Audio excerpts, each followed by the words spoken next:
Sejam bem-vindas, sejam bem-vindos ao Historix Podcast. No episódio de hoje, nós estamos recebendo Laura Camila Silva, ela que defendeu recentemente a sua monografia intitulada Davi Widhoff, Arte e Espaços de Gênero na Belle Époque Paraense. Eu quero saudar a Laura e agradecer pela participação aqui conosco no Historix Podcast. Tudo bem, Laura? Tudo bem, professor. Muito obrigada pelo convite. Fico muito feliz e vamos lá. Pelo título, vocês já perceberam que nós estamos falando de uma pesquisa muito original que trabalha com arte, gênero e um período histórico muito interessante da história brasileira, que é a Belle Époque, e agora situando aqui no Pará. Laura, parabéns pelo seu trabalho e eu queria começar a nossa conversa te pedindo para você nos contar um pouco sobre quem é Davi Widhoff, não sei se falei certo, mas você nos contar quem é esse personagem que levou você a essa aventura de pesquisa. Bom, Davi Widhoff, ele é um russo, né? Ele nasceu, na verdade, num território que hoje é da Ucrânia, mas a época era da Rússia.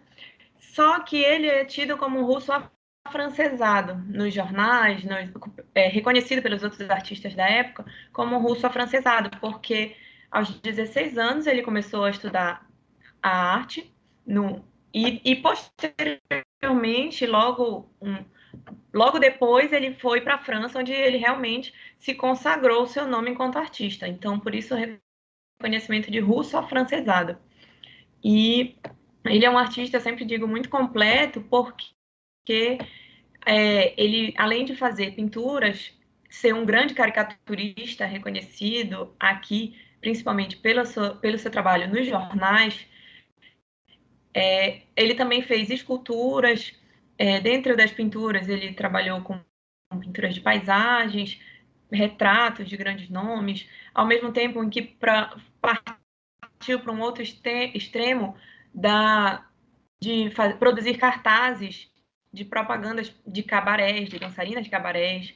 Então, eu digo que ele me chamou a atenção desde o começo por conta dessa variedade de obras muito distintas e, como eu coloquei no título do trabalho, é um russo na Belle Époque amazônica. Então, foge totalmente de todos aqueles padrões artísticos do período em que vinham para cá muito mais os italianos, os franceses, alguns portugueses, mas dentre todos esses grupos, esse grupo grande de artistas que vieram para Belém por conta do advento da borracha, ele era o único, ou um dos únicos, poucos russos que vieram, né? E justamente por conta dessa questão de ser um russo afrancesado.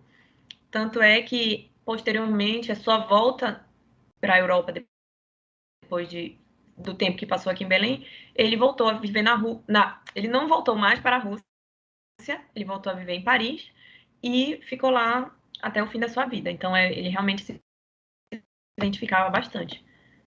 Em Belém, ele ficou no período de 1893 e 1896. É um período curto se for comparar com outros artistas, mas pela sua variedade de obras e pela sua importância aqui, eu consegui fazer uma análise, né, na monografia que coubesse dentro desse curto período de tempo, porque mesmo após a sua volta a Paris, ele continuava se comunicando e continuava atendendo a pedidos de trabalhos artísticos aqui.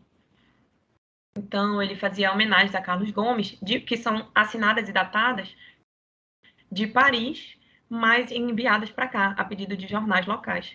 Então, essas relações, como diz o Howard Becker, né, são os mundos das artes que se conectam. Não, isso é muito importante para a gente, muitas vezes, até tirar aquela visão preconceituosa de coitadinhos, né, excluídos. Não, Belém estava dentro desse mundo da Belle Époque, contando com a presença de artistas muito importantes na Europa, que vinham, no caso do Eidhoff, exclusivamente para Belém. Ele não vivenciou em outro estado do Brasil. Muito interessante perceber, não é, essa circulação desses artistas para a gente conhecer uma outra perspectiva da história social, da arte. Mas, Laura, não é muito comum a pesquisa pesquisas desse tipo, não é? Eu tenho a impressão de que ainda a maioria das pesquisas busca os manuscritos, por exemplo. Como é que surgiu a ideia dessa sua investigação tão original? Agradeço pelo original. Bom, a ideia da pesquisa, eu sempre digo que esse tema de pesquisa, que o Eidhoff em si, ele me encontrou, né? Porque eu acredito que tem muito disso. O pesquisador, o historiador, ele vai e acaba encontrando com seu objeto de pesquisa, no meu caso, no processo da graduação, e se identificando. Depois percebe que praticamente, sei lá, nasceu para fazer aquilo porque foi onde se encontrou realmente. Então, no meu caso, a minha trajetória acadêmica, ela teve muita influência na escolha do tema, por conta de que no primeiro ano ainda de graduação, eu iniciei uma bolsa PIBIC com o professor Aldrin, estudando História Social da Arte. Então, a partir daí, eu passei um pouco mais de 2 anos estudando História Social da Arte. A princípio, eram os artistas franceses que viajavam para Belém, na Belle Époque, né? E aí, a partir dessa levantamento de fontes, tanto de imagens, obras artísticas, quanto dos jornais, também, enfim. Depois a gente vai falar um pouco melhor das fontes, né? Desculpa. Bom, a partir do levantamento de fontes, eu encontrei esse russo afrancesado. E aí acontece, que momento que ele se torna o alvo da minha pesquisa? Porque até então, a minha pesquisa tratava de franceses, no geral, que vinham para a Amazônia, para Belém, produzir suas obras. Só que, no período, eu estava estudando essa questão de análise das fontes, e eu tinha muito cuidado, eu tinha uma preocupação de que parecia que eu estava fazendo uma história não muito crítica.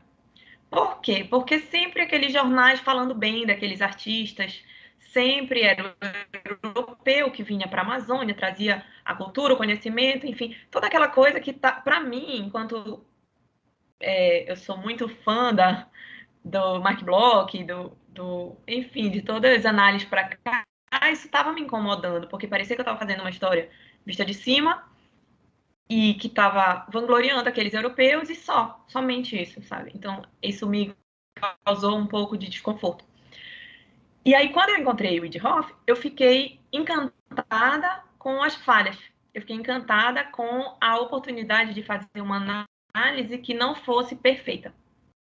Por quê? Vou esclarecer um pouco mais. Eu encontrei o Eidhoff em jornais que falavam sobre a exposição artística industrial do Liceu Benjamin Constant. Essa exposição foi em 1895 e ela premiava os artistas com medalhas de ouro, prata e bronze. Até aí tudo bem. Só que teve uma confusão nessa exposição. O Eidhoff, o russo, que eu digo que é o encrenqueiro da história, ele ganhou uma medalha de prata e ele não aceitou isso. Ele ficou muito injuriado, indignado com essa medalha que ele recebeu e fez uma reclamação nos jornais, uma carta para reclamar para os jornais. Disse que os avaliadores não estavam à altura do trabalho dele, por isso não tinham dado a medalha de ouro. e que ele só submeteu as suas obras para essa exposição porque se esqueceu do provérbio russo que dizia não deitai pérolas, não importa a quem. Que faz referência a que ele não detém pérolas aos porcos, né? Então, praticamente, ele estava ofendendo os avaliadores, disse só aquela ditada, né? Só não chamou de santo. Então, foi aí que os meus olhos brilharam e eu falei, é essa pessoa que eu quero estudar, ele tem conflito, ele tem opinião, ele não é totalmente, todo o tempo aplaudido pela crítica. Ele tem essas, esqueci a palavra agora, mas discordâncias, enfim. E tanto que na minha monografia eu defendo que esse foi um dos fatores dele ter saído de Belém. Por quê? Porque aqui os jornais de Belém eu sinto que eles passaram os panos quentes, mas no Rio de Janeiro tiveram reportagens que falaram que o Liceu Benjamin Constant solicitou ao governo que fosse proibida a entrada do Idhoff em toda instituição vinculada ao colégio. Sendo que, quando o Idhoff veio para Belém, ele foi contratado pelo Estado para dar aulas tanto no Liceu Benjamin Constant quanto na escola normal. Então, a partir do momento em que 2 anos e pouquinho, 3 anos após a sua chegada, ele cria toda essa situação com os avaliadores das obras, ele rompe o contrato com o Liceu Benjamin Constant. Ele foi proibido de entrar em qualquer órgão que seja vinculado ao Liceu Benjamin Constant. Então, na minha monografia, eu defendo que esse foi um passo principal assim, para ele retornar à Europa. Tá, só que o que acontece? Isso explica o meu objeto de pesquisa, né? O Davi Widhoff, explica como eu cheguei na história da arte, que foi a questão do PIBIC. Mas o que explica a análise de gênero é um pouco depois, porque eu sempre tive curiosidade em estudar as feministas, questões de gênero, as matérias que a professora Cristina sempre fazia, eu amava. Então, era uma coisa que eu ficava sentindo falta, apesar de super me encantar com a questão da arte. E foi aí que, a partir do momento que eu decidi estudar o Widhoff, eu fui para as obras que ele trabalhava. E aí, nas obras, ele também era um artista peculiar, no sentido de que ele possui muitas obras de nus artísticos, tanto nus femininos quanto nus masculinos. Que, nesse caso, eu trabalhei com a professora Maria Zilda Matos, né, com os textos dela, naquela questão da interpretação dos corpos e dos pelos, né? Ela tem alguns artigos que trabalham sobre as barbas, cabelos, como os corpos nus, ainda que sem acessórios que denotem feminilidades e masculinidades, mas eles não são alheios dessas questões de gênero. Eles são corpos representados, enquanto que o homem é representado com músculos e barba e pelos, a mulher é representada com delicadeza, sem pelos, enfim. Então, eu fui um pouco por esse lado. Mas também a questão dos cartazes de cabarés, e aí eu fui entrando na questão social. Então, é mais ou menos por aí que eu consegui juntar os meus temas preferidos de pesquisa nesse trabalho. Muito legal você mostrar para nós, né, a construção e quantas camadas tem uma pesquisa como essa. Você falou, Laura, sobre a Amazônia e a relação pouco comum de um russo com essa região.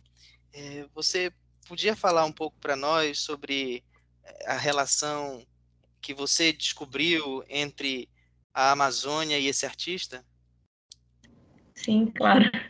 Bom, a relação dele com a Amazônia, ela se dá em muitos pontos, né? Eu consigo perceber porque eu acredito assim, primeiramente, onde eu encontro essa importância, né, dele ter vindo para cá nos trabalhos, porque eu acredito que existem trabalhos artísticos que ele produziu após a sua vida na Amazônia, seu período aqui, que não seriam produzidos se ele não tivesse vindo. Por exemplo, no acervo Vicente Salles, tem um livro que são a junção de vários recortes de jornais do período, que foi o próprio Vicente Salles que organizou e pegou nos jornais e considerou aquilo importante e colocou no seu acervo, né? Então, lá tem uma comemoração do centenário da vinda de Wiedhoff para Belém. Então, isso mostra uma questão de heranças, né? Construídas aqui na Amazônia, da sua presença. Como eu falei, é uma presença rápida, mas marcante, né? Ele no livro do Inácio de Moura, ele é considerado um dos maiores caricaturistas que já vieram para o Brasil.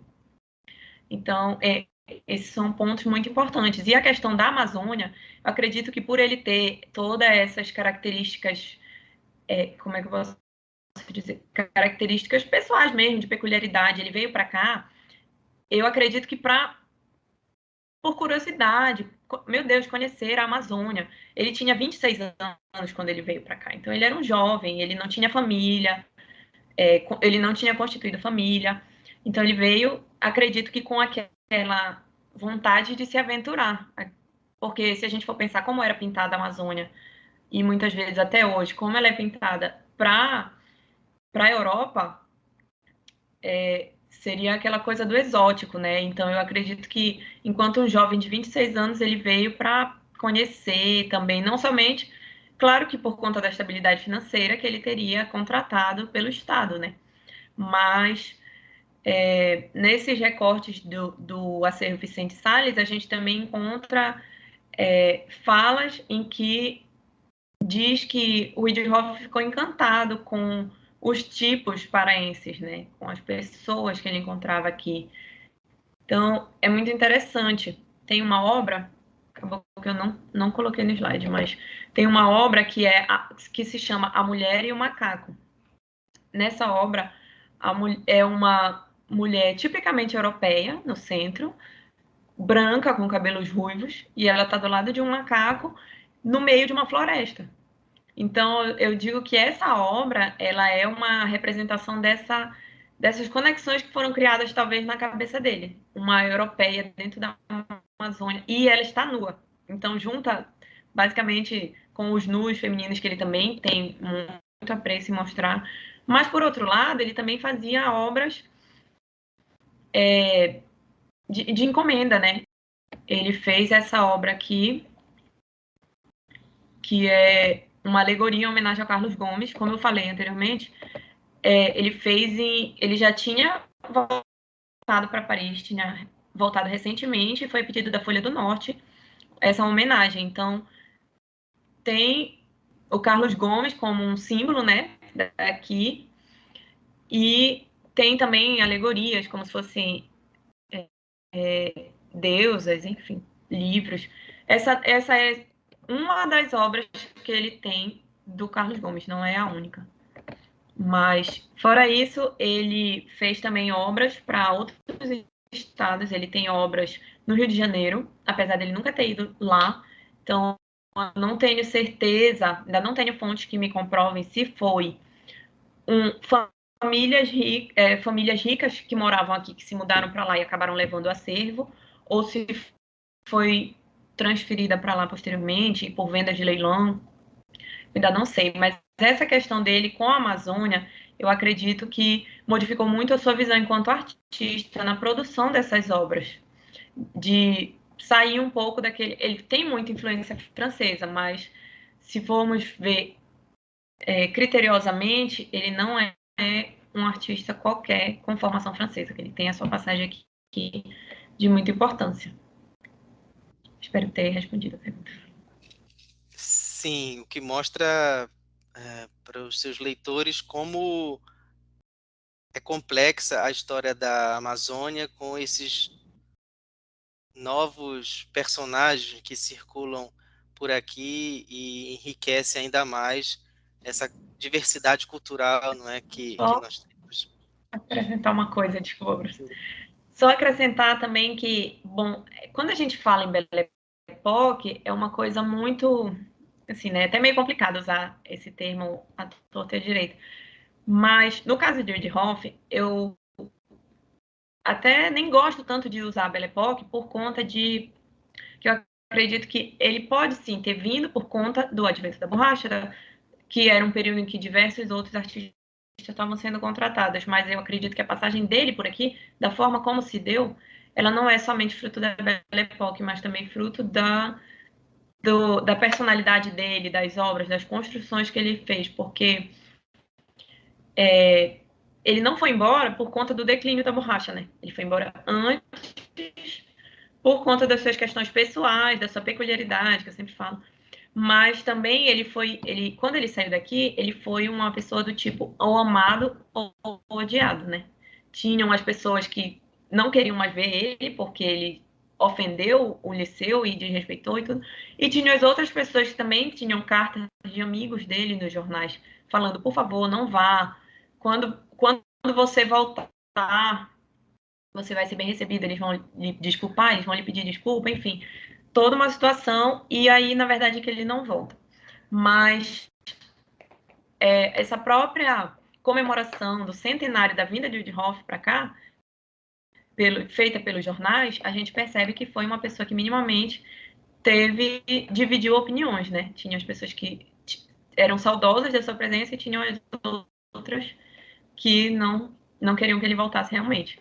Então, eu acredito que ele se encontra na Belle Époque, né, no período histórico, mas ele não é fruto, as suas vivências, as suas obras não são fruto somente da Belle Époque em si.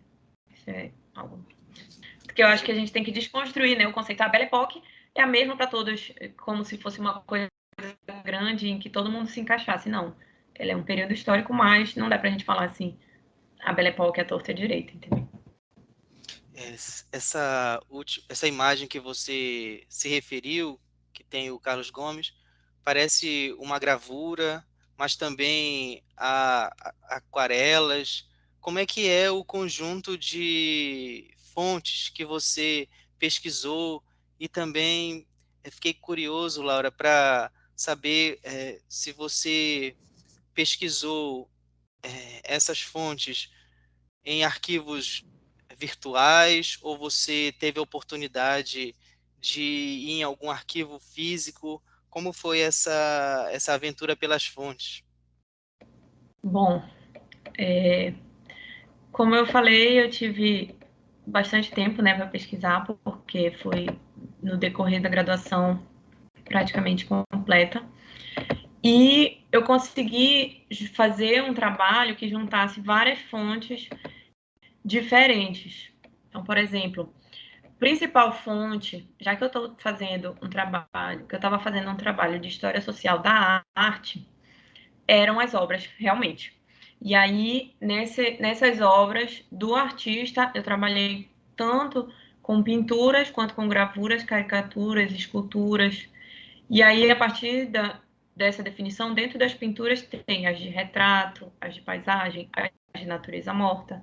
Enfim, se os alunos quiserem partir para se debruçar sobre a pesquisa de fontes, é muito interessante fazer leituras do Ernest Gombrich, ou do Georges Duby, são pessoas que eu li que me abriram os olhos de como analisar essas fontes, porque a gente tem que ter muito cuidado para não tratar a imagem, como foi tratada há tanto tempo pela historiografia, como meras ilustrações. Por quê? Porque essas imagens, elas têm histórias para contar. Elas têm momentos da vida do artista. A vida pessoal do artista, ela interfere naquelas obras que ele está produzindo naquele período.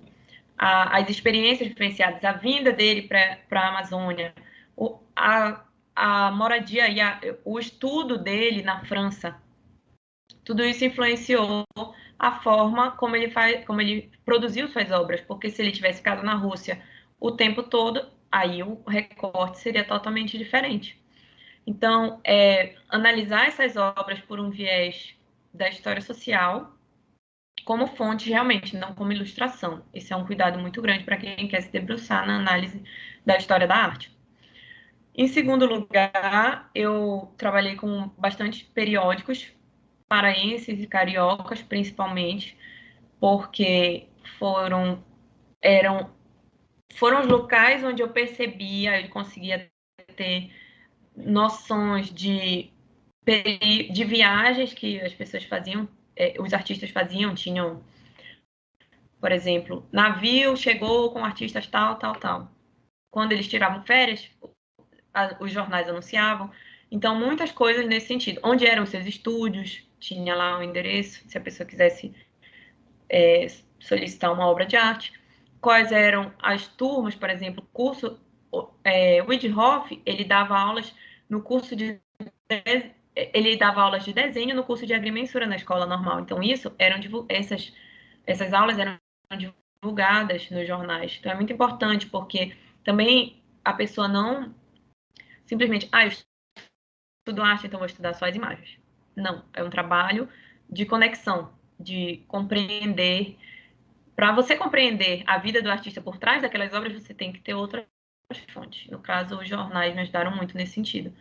Por fim, teve também os livros, álbuns e catálogos de exposições. Os álbuns que continham suas obras, os livros que falavam deles, porque tem também esse cuidado, né, em ver um livro se ele saber identificá-lo enquanto fonte ou enquanto bibliografia, né? Porque se ele era mais do período, um livro que fala, por exemplo, eu peguei livros que falavam sobre a exposição, que o Flecha Ribeiro, ele tem um livro que analisa a exposição artista por artista, escolhe 2, 3 obras deles e vai tratando, entendeu? Então, esse livro, ele é uma fonte muito importante.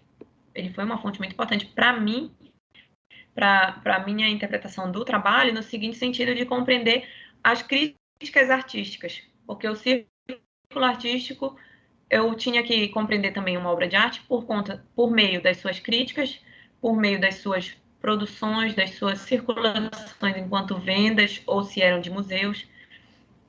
E aí eu entro na questão dos acervos, né?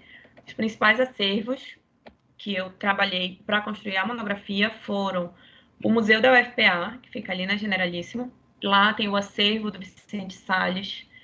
Esse acervo é muito importante para quem quer trabalhar com caricaturas. Ele trata de várias caricaturas com muitos recortes de jornais. Para quem quer trabalhar questões de raça, porque Vicente Salles estudou muito sobre música dos negros, sobre representações, enfim, tem muita coisa bem legal lá.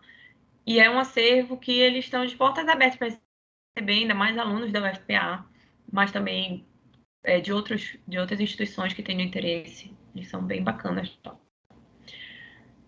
Tem a Biblioteca Central lá na UFPA também, tem umas obras raras lá em cima, e como o Idhoff produziu também desenhos para obras literárias, eu achei algumas coisas lá. Assim como nas obras raras do Centur também. Nos jornais, eu vi bastante na Hemeroteca Digital Brasileira, que é um acervo assim, que eu acredito que ajuda muito. Os jornais cariocas que eu consegui analisar até o momento são da Hemeroteca Digital Brasileira. E tem as obras, isso é uma coisa muito legal que eu sempre falo nas minhas apresentações de trabalho e tudo, que as obras do Idhoff, muitas estão em acervos de leilões. Então, se alguém que estiver ouvindo, que assistir meus trabalhos, se interessar, você pode adquirir uma obra de leilão do Idhoff. Às vezes, leilão europeus, mas às vezes também aqui no Brasil. Então, isso eu acho que é bem bacana. E a partir de toda essa experiência que você teve com o Davi e as suas obras, Laura, já chegando aqui no final da nossa conversa, como é que você vê as lacunas que ainda aparecem, se existem essas lacunas? Você identifica e considera possibilidades de novas análises dentro desse tema das obras do Davi e quais são seus planos daqui para frente? Você vai continuar trabalhando com esse conjunto de fontes para ampliar a análise, ou você encontrou alguma coisa nova que pode contar para nós ou não? O que que você pode falar? Olha, bom, na verdade, como eu falei, por conta de ser uma pesquisa desde o PIBIC, eu tenho muita fonte. No meu trabalho de monografia, eu acredito que eu não trabalhei nem 15% das fontes que eu tenho dele, porque, como eu falei, não é, das fontes que eu digo de obras de arte. O objetivo não é ilustrar o TCC, né? Por exemplo, no caso. E o objetivo é justamente fazer uma análise por trás, uma análise histórica, uma análise social, uma análise artística. Então, muitas das obras dele, eu trabalhei um aspecto de comparação com outras obras de franceses, de artistas franceses, para verificar aonde estavam as influências, aonde elas se conectavam. Então, e também na monografia eu usei cerca de 60 imagens, se eu não me engano, todas analisadas, né, nesse sentido. Mas isso não findou, não acabou com todas as fontes que eu possuía. E aí, para minha alegria, eu continuei pesquisando, né? E encontrei um acervo digital na Biblioteca Nacional Francesa. E esse acervo, ele tem mais de 200 obras só relacionadas a Ed Hoff. Ou obras dele, ou livros que o citavam. Então, isso foi um grande achado para mim. Foi, assim, uma alegria muito grande. E isso, além das fontes que eu já tinha, vai conseguir me dar mais força para seguir para um mestrado. Também sei do IHGB, que se encontra no Rio de Janeiro. Eu já vi que tem algumas coisas falando sobre ele lá, só que não são digitalizados. Então, eu tenho que me programar para ir lá fazer essa pesquisa dos documentos físicos. E aí, a partir disso, outra felicidade me ocorreu de que eu fui aprovada no mestrado em História da Arte na Unifesp. E é muito interessante. Eu quero ir, eu irei, se Deus quiser, porque é muito importante, assim, nesse momento, eu ter a orientação de ótimos professores, e lá é uma pós-graduação inteira somente focada em História da Arte. Então, aqui eu adapto, né? Tem linha de pesquisa, lá não, todas as linhas de pesquisa são em História da Arte, são voltadas para isso. E aí, dentro disso, eu estou na linha de pesquisa, vou entrar na linha de pesquisa de circulações, em que a orientadora lá analisa todos esses artistas franceses que vieram para o Brasil. Então, aí, como ele é um russo afrancesado, ele se encaixa nessa situação, e aí, a partir daí, eu já estudo francês, né? Eu já finalizei meus estudos de francês, também para poder ter acesso a mais fontes, porque a Biblioteca Nacional Francesa, ela tem livros que citam ele, mas que estão todos em francês. Então, isso foi uma coisa que eu acho importante também frisar, a importância de que quanto antes você consegue fixar o seu projeto de pesquisa, onde você se encontra, é importante que você crie ferramentas de alcançar cada vez mais fontes, porque se eu fosse me fechar somente em Belém, nos acervos físicos, seria um trabalho muito reduzido e talvez não tivesse condições de seguir para um mestrado. Mas agora, com o desenvolvimento do trabalho que eu estou fazendo, eu irei seguir para o mestrado e pretendo fazer produções soltas também, né? Porque, por exemplo, as suas obras tratam de esportes, tratam de outros artistas, falando de outros artistas. Ele tem obras sobre a velhice, sobre, enfim, as relações pessoais. Então, dá para ir adaptando. Eu apresentei um trabalho já sobre os mundos dos trabalhos, que eram os trabalhadores a partir das pinturas de Woody Hoff. Então, ele fez pinturas de circenses, literatas, dançarinas, atletas de bicicleta, enfim, são vários caminhos que se abrem a partir dessas análises das obras. Então, é mais ou menos por aí que eu estou planejando. Nós podemos, aqui na nossa conversa, perceber que Laura é uma pesquisadora, que a gente chama assim, pesquisadora de mão cheia, né? Porque ela tem o faro das fontes e o domínio da bibliografia. Laura, muito obrigado por ter compartilhado aqui seus conhecimentos conosco. Obrigado por ter participado aqui do Historix Podcast. E parabéns, né, pela aprovação no mestrado. Parabéns para o mestrado, que soube também ter você agora como aluna e pesquisadora. Professor, muito obrigada pelo convite mais uma vez. Quero agradecer pelas palavras, né? Eu estou muito feliz com essa aprovação, esse novo passo que eu estou dando na minha trajetória acadêmica, né? Agora já enquanto historiadora. E eu queria só falar que se as pessoas tiverem interesse em conhecer um pouco mais dos meus trabalhos, eu publico todos na Academia Edu. Então eu tenho lá a minha monografia está lá, se quiserem dar uma lida, procura Laura Camila Silva na Academia Edu, que tem também outros trabalhos sobre arte francesa e sobre gênero nos esportes, enfim.